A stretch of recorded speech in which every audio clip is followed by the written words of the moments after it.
Hello, I'm Colin Phillips. And I'm Colin Jung. In this module, we will motivate and solve the logistic differential equation.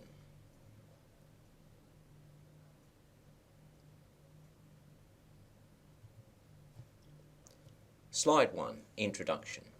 If the growth rate is equal to a constant times the population, this is modelled by the constant relative growth rate differential equation. This is treated in a separate module. You should work through that module before this one. In the present module, we will revise the constant relative growth rate differential equation and then think about how it can be improved. Modelling the growth of a quantity where the rate of growth goes up as the population increases can be useful. For instance, when we model a human population where the more people there are, the greater the growth will be. This could also be useful for modelling a herd of animals, a colony of bacteria, and many other problems. One such model is the constant relative growth rate differential equation. For this differential equation, the growth rate is proportional to the population. So here, the growth rate dp dt is equal to a constant r times p, where we call r the relative or intrinsic growth rate.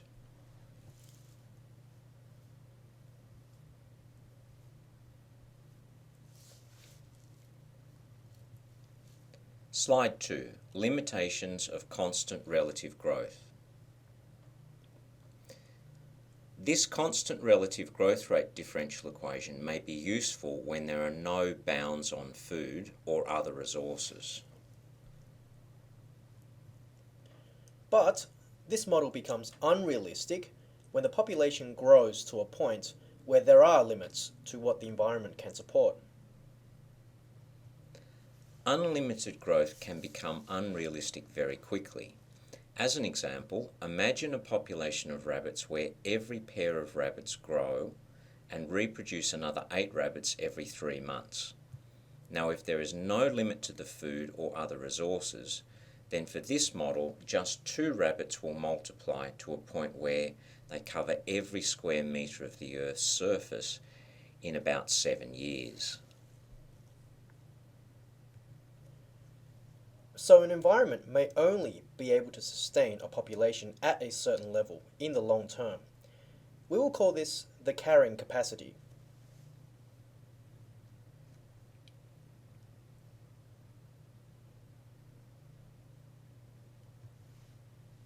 Slide 3, Logistic differential equation. For populations where the resources are limited, then it is reasonable to expect that at some point the growth rate will start to decrease as the population increases.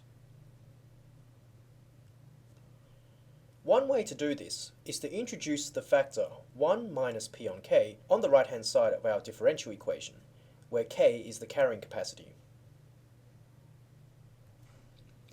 This gives us the logistic differential equation that was first proposed by Verhulst in 1836.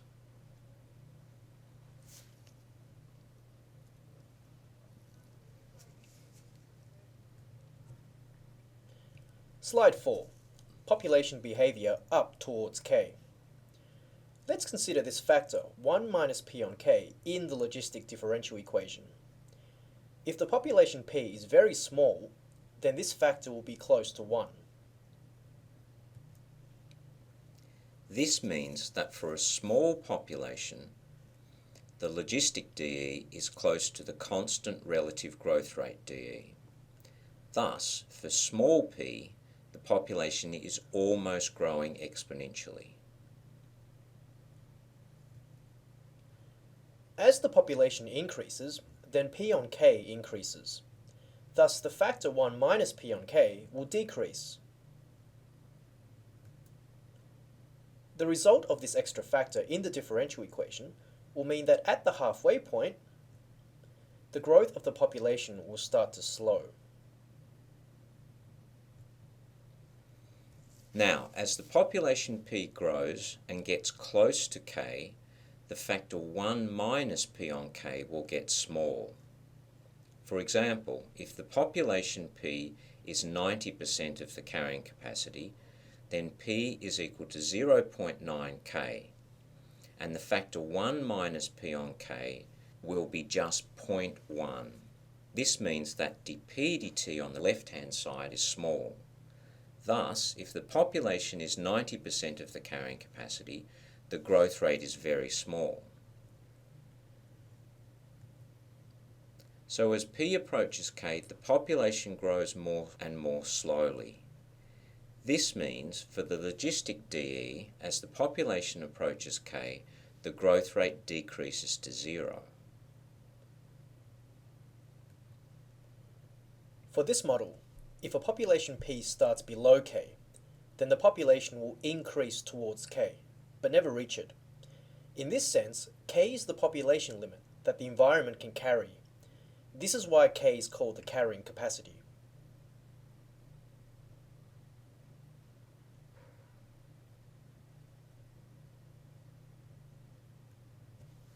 Slide 5. Population behaviour down towards K. The logistic differential equation can also model populations that start above the carrying capacity. If the initial population is greater than K, then P on K will be greater than 1. And this means that the factor 1 minus P on K is negative. This in turn means that the rate of change on the left-hand side will be negative, and so the population will decay over time. Moreover, for this logistic model, we have that as P approaches K, the population decays more and more slowly. This means as the population decreases towards K, the decay slows to 0, and the population decreases towards K but never reaches it. Just by looking at the differential equation, we have seen above that if the population starts below K, then the population will increase towards K. On the other hand, if the population starts above K, then P decays down towards K. For these reasons, we call K a stable equilibrium point. Here we note that the rate of change of a population and the size of that population can be quite different. For instance, the rate of change of a population can be either positive or negative, even though a population is always positive. The sign of P and dP dt in general do not have to be the same.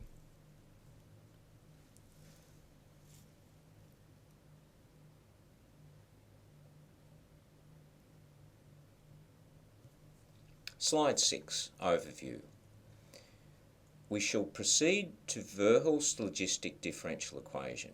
Before doing so, we give an overview of how we're going to do this. We could start by solving Verhulst's differential equation directly, but this is somewhat difficult.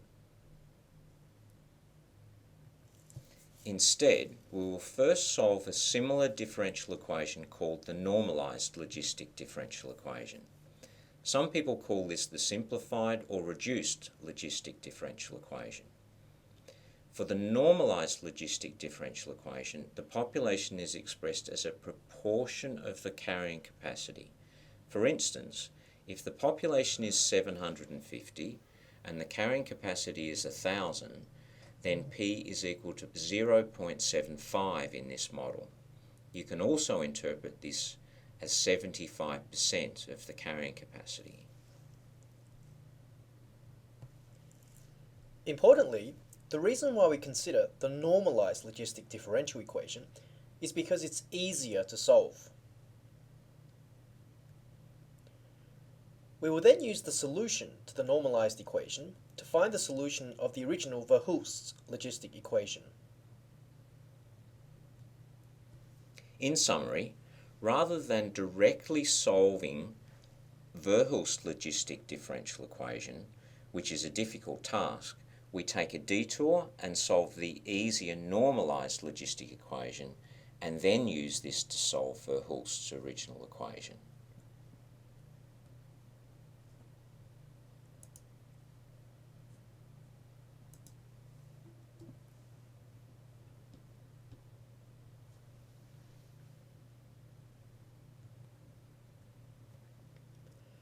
Slide 7. Separation of variables. Here, we will solve the easier normalized logistic differential equation by using separation of variables. Before we solve the equation, we note that if p is equal to 0, then the right-hand side is 0, and this means that the left-hand side dp dt must be 0. This means if the population starts off at 0, then the population will not change and stay at 0. This is because in this model, if there is no population, there is no growth. On the other hand, if p is equal to 1, then likewise the right-hand side is 0, and this again means that the left-hand side, or dp dt, is 0. This means that if we start off with the population at the carrying capacity, then it will not change and stay at 100%. Here, there is a perfect balance between the population size and the limited amount of resources in the system. Now, back to solving the logistic equation. To do this, we divide both sides of the differential equation by p times 1 minus p, to move all the p terms to the left-hand side. Even though p equals 0 and p equals 1 are no longer solutions to this new equation, because substituting them in leads to a 0 denominator, we need to remember that they are still solutions of the original differential equation. Keep this fact in mind as we will use it later. We then integrate both sides with respect to t. The dt's on the left-hand side effectively cancel. This can be verified by using the chain rule in reverse. The resulting integral of 1 over p times 1 minus p is difficult to perform. But we can write this fraction as the sum of two smaller fractions. This algebraic technique is called the method of partial fractions. The result is that these two simpler fractions are much easier to integrate. In this case, the method of partial fractions allows us to write 1 divided by p times 1 minus p as 1 over p plus 1 over 1 minus p. The method of partial fractions will be covered in a separate module. Now, to make the second fraction in our integral a little simpler to integrate, we'll rewrite it in a different form. Here, we write 1 over 1 minus p as minus negative 1 over 1 minus p, noting that negative 1 times negative 1 is positive 1. In other words, we have written a positive sign as a double negative. We do this because for the fraction negative 1 over 1 minus p, the derivative of the bottom function, 1 minus p, is exactly the top function, that is, negative 1. We can now do the integrals. For the two fractions on the left-hand side, we use the following integration rule for logarithms.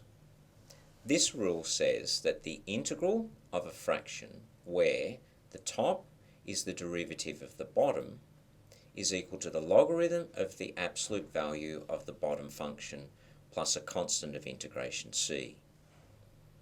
Both the fractions on the left can be simply integrated using this rule. The first fraction integrates to log of the absolute value of p. The second fraction integrates to the log of the absolute value of 1 minus p. The right-hand side is rt plus a constant of integration c. We note that we could have put constants on both sides of the equation, but these can be just combined into one. We have rearranged the differential equation and integrated it to find an equation which relates the population to the time with no derivatives. This equation is called the general solution of the differential equation. This general solution includes a constant from the integration, In fact, the general solution of any differential equation will include at least one arbitrary constant of integration. We note that even though p is not on its own, it is still a general solution.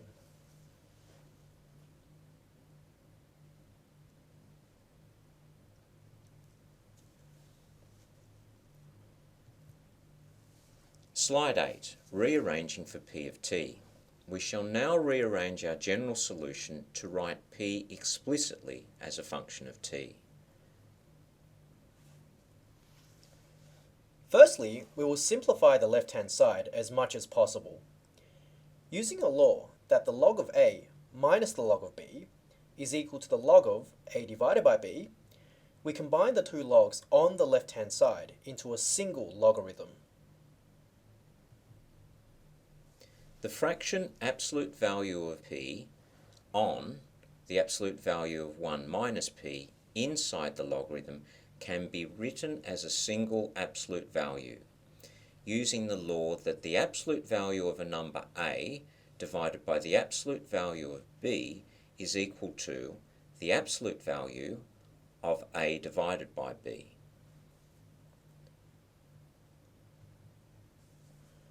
Now, to remove the logarithm on the left-hand side, we raise both sides to the power of e. We now use the important exponential or index law that e to the a plus b is equal to e to the a times e to the b, so that the right-hand side will become e to the rt times e to the c. We have also reordered this so that the factor e to the c is first.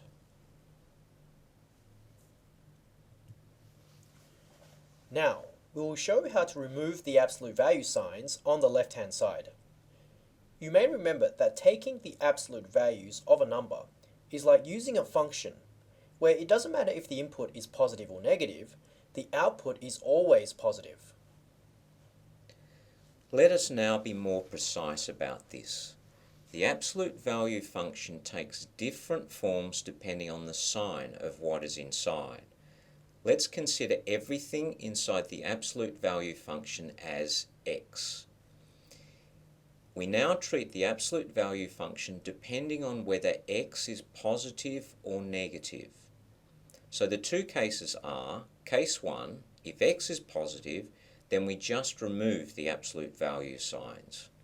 On the other hand, in case 2, if x is negative, we multiply x by negative 1 to make it positive. Now, returning to the general solution with the absolute value signs.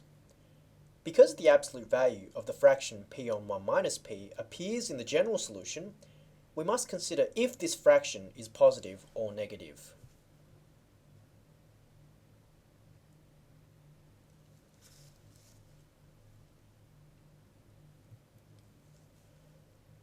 Slide 9. Removing the absolute values from p on 1 minus p. For case 1, we suppose that the fraction p on 1 minus p is positive. Importantly, it turns out that this happens when p is between 0 and 1. That is, when the population is between 0 and the carrying capacity.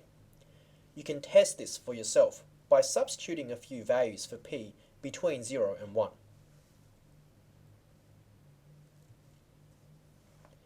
Because p on 1 minus p is positive, we can simply remove the absolute value signs because the fraction is already positive. Which means here, the absolute value of p on 1 minus p is equal to just p on 1 minus p, which is equal to the right-hand side of the differential equation, e to the c times e to the rt. Hence, for case 1, after removing the absolute values, we have p on 1 minus p is equal to e to the c times e to the rt. Remember, the graph of the exponential function is always above the horizontal axis, which means e to the c will always be positive for all values of c.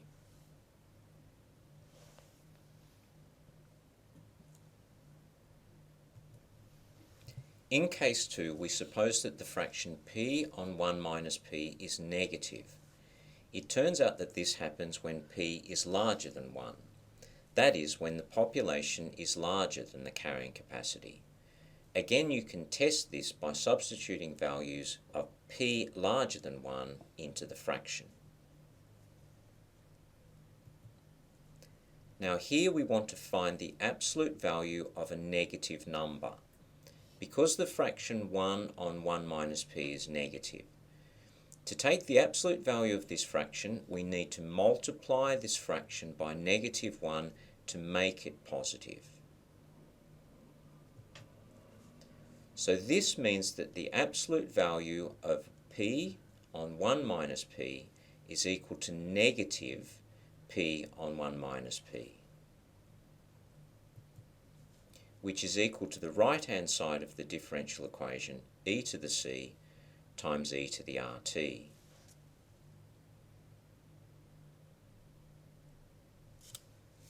Now multiplying both sides by negative 1, we have p on 1 minus p is equal to negative e to the c times e to the rt. Hence, for case 2, after removing the absolute value signs, we have exactly the same equation as for case 1, but there is a negative sign on the right-hand side. Now we know e to the c is always positive for all values of c, so negative e to the c is always negative.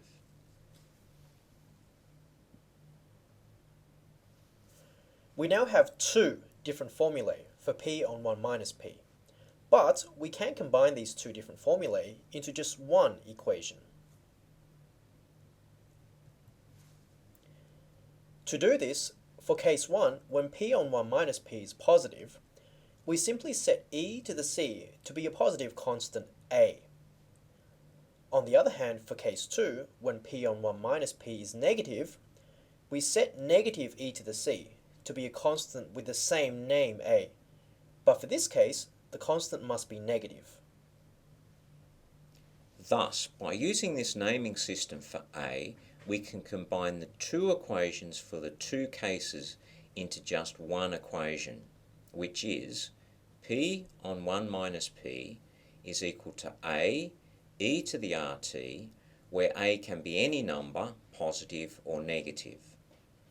We note also at this stage, a is not 0, but we will expand on this a little later. Now it is also important to remember that even though we have combined these two cases into one equation, this equation represents two quite different situations. If a is positive, this represents the case when the population starts below 1, that is case 1 only. If a is negative, this represents the case when the population starts above 1, that is case 2 only. The two cases that we have considered above have important and useful intuitive interpretations. For case 1, p over 1 minus p is positive. This corresponds to a population between 0 and 1, that is, less than the carrying capacity. The following graph of this shows how the population evolves in time if we start with an initial population that is 10% of the carrying capacity. Here, the population increases and approaches the carrying capacity at p equals 1. If we graph other solutions, we would see that any population which starts between 0 and 1 stays between 0 and 1. For case 2, p over 1 minus p is negative. This corresponds to a population which is larger than 1, that is, larger than the carrying capacity. The following graph of this shows how the population evolves in time if we start with an initial population that is 150% of the carrying capacity. The population decreases and approaches the carrying capacity at p is equal to 1. If we graph other solutions, we would see that any population that starts above 1 stays above 1. To summarize, if the population starts below the carrying capacity, that is, anywhere between 0 and 1, this corresponds to case 1, where the fraction p on 1 minus p is positive, and a is positive. However, if the population starts above the carrying capacity, that is above 1, this corresponds to case 2, where the fraction p on 1 minus p is negative and a is negative. We note again that importantly, these two classes of solutions always remain separate and never mix.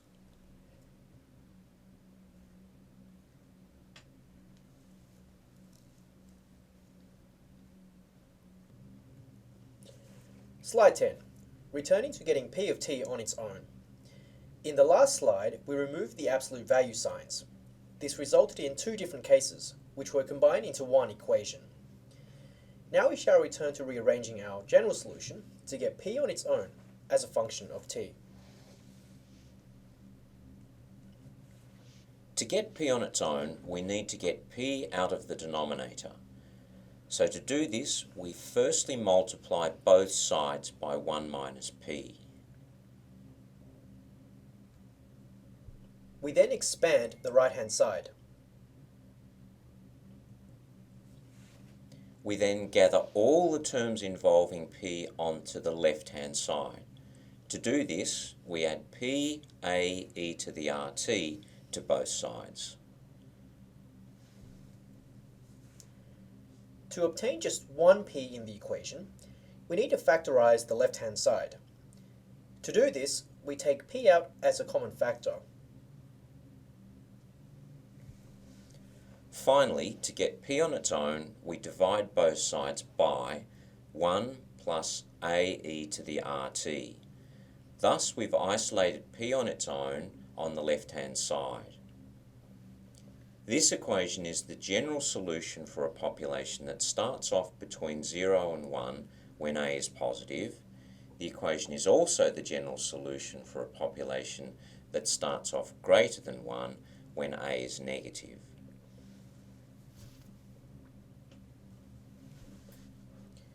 You may remember that in slide 7 we identified that p of t is equal to 0 was an equilibrium solution to the normalised logistic differential equation. We can easily incorporate this solution into our equation by allowing a to be 0 also. Now we identified in slide 7 that p of t is equal to 1 is an equilibrium solution. However, there is no finite value of a in our equation that will make p of t equal to 1. So we need to acknowledge separately that p is equal to 1 is a solution of the normalised differential equation. In summary, the general solution to the normalised logistic differential equation is p of t is equal to a e to the rt divided by 1 plus a e to the rt for any constant a. Together with a separate constant solution, p of t is equal to 1.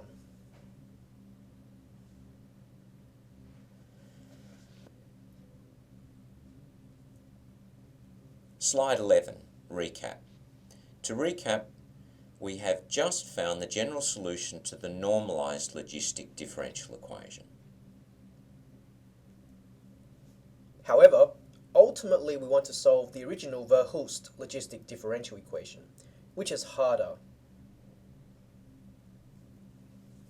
To solve Verhulst differential equation, we will rewrite or transform the Verhulst dE into the normalised logistic dE, because we already know how to solve this equation.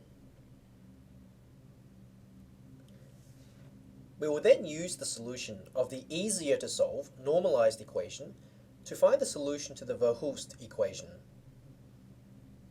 This method of transforming one problem into another, whose solution is already known, is an important mathematical technique.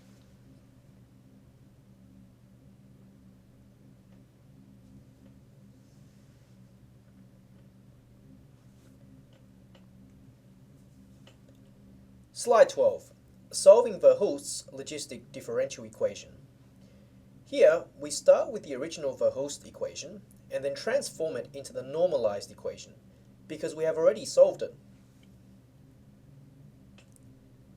To transform Verhulst's equation, we want to rewrite it so that every time p appears, it appears in the expression p divided by k. To do this, we first multiply both sides by 1 over the carrying capacity k. Now we see that every time p appears on the right-hand side at least, it appears in the expression p over k.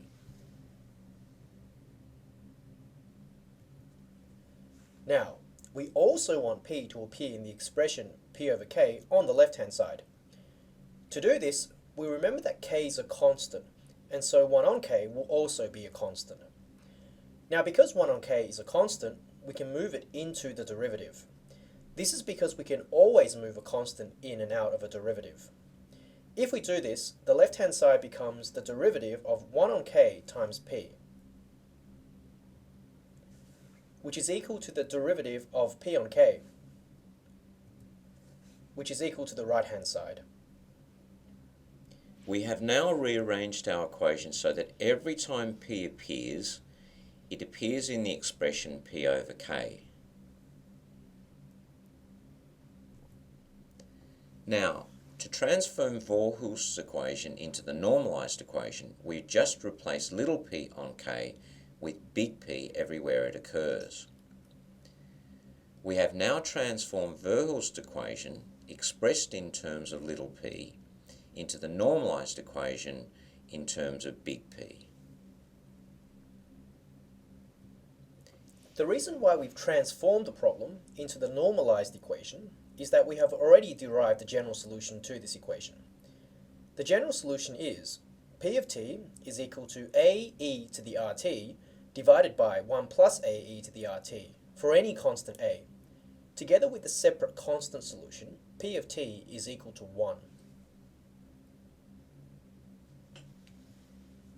To find the solution to the Verhulst equation, that is little p of t, we need to relate this to the solution of the normalised equation, that is big P of t.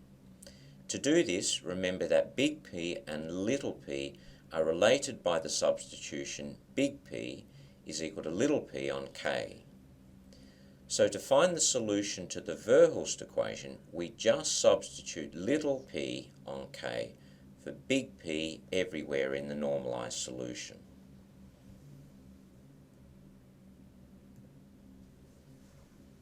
Finally, to get little p on its own, we simply multiply both sides by k.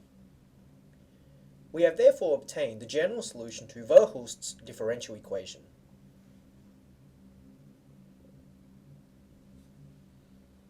At this point, we can note that the solution to the Verhulst equation is just k times the solution to the normalised equation. So we can solve the Verhulst equation by just multiplying the normalised solution by k. This is much simpler than solving the Verhulst equation from scratch.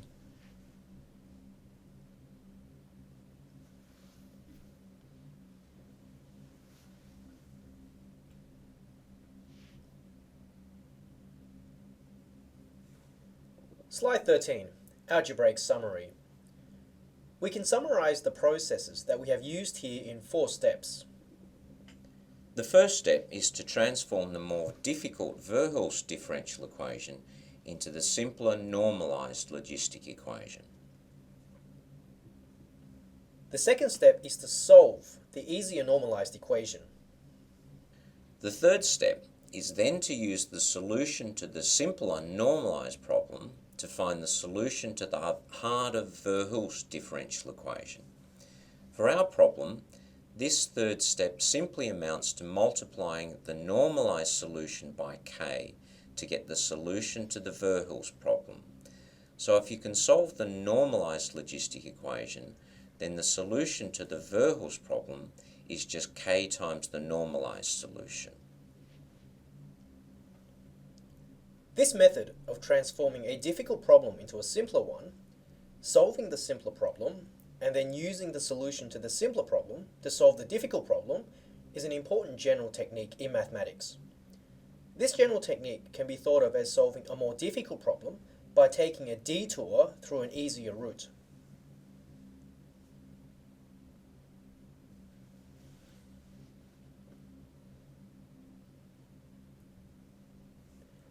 Slide 14, Graphical Summary. Now that we have the general solution to the Verhulst logistic equation, we can plot the solutions for different starting populations. The solutions show us how the populations evolve in time. There are 4 different classes of solutions within our family of solutions.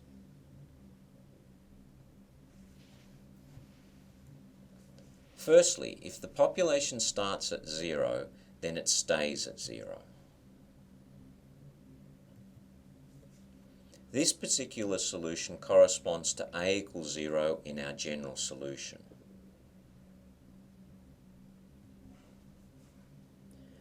Secondly, the population may start somewhere between 0 and the carrying capacity. For example, the initial population may be 5% of the carrying capacity. Or the initial population may be 10% of the carrying capacity. Or 15% of the carrying capacity. 20%, 25%, 30, 35, 40, 45, 50, 55, 60, 65, 70, 75, 80, 85, 90, or 95% of the carrying capacity. We note that to find each of these A's, we need to use the condition that at time 0, P is equal to the initial population.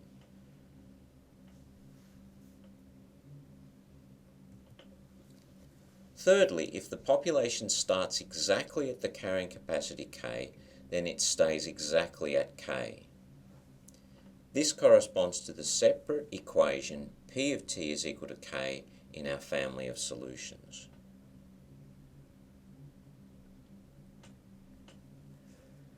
Finally, the population may start above the carrying capacity.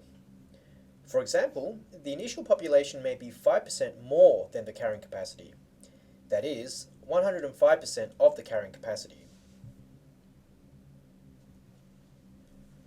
Or the initial population may be 10% more than the carrying capacity. That is, 110% of the carrying capacity. Or 115% of the carrying capacity. 120, 125, 130, 135, 140, or 145% of the carrying capacity. We note again that to find each of these A's, we need to use the condition that at time 0, P is equal to the initial population.